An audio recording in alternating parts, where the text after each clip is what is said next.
Noong mga nakaraang taon, inanunsyo na si Sharon Cuneta ang bibida sa international film adaptation na The Mango Bride. Mula noon ay very vocal na si Marivi Sullivan, ang author ng libro na si Catherine Bernardo ang gusto niyang makasama ng megastar Sharon Cuneta sa nasabing pelikula.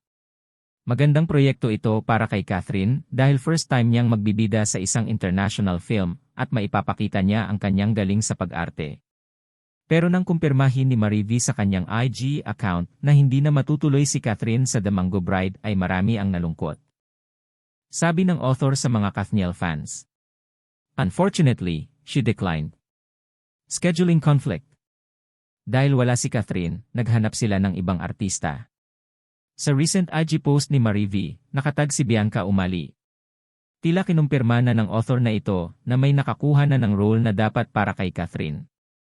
Kahit wala na si Catherine sa The Mango Bride, marami pa rin ang natutuwa sa pelikulang ito dahil nandyan si megastar Sharon Cuneta. Marami rin ang gustong makita ang galing ni Bianca sa pag-arte. Kamakailan lang din ay nagbigay ng mensahe si Sharon Cuneta sa mga Kathniel fans sa gitna ng kanilang breakup. Sa kanyang Instagram account, ipinost ni Sharon ang opisyal na pahayag ni Catherine tungkol sa breakup.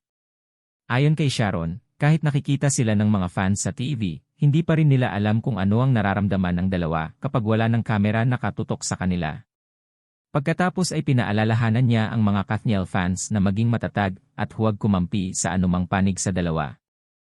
Narito ang buong pahayag ni Sharon Cuneta sa kanyang Instagram post. I have taken the liberty of reposting at Bernardo Cut's post because all we can and should do is to pray for her and Daniel.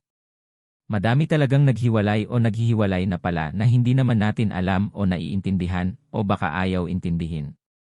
Ang nakikita lang natin lahat ay pictures at mga palabas naming mga artista sa TV at pelikula. Pero di natin alam ang nagaganap pag silang dalawa na lang ang magkaharap. Please, let us not take sides like Kath has requested.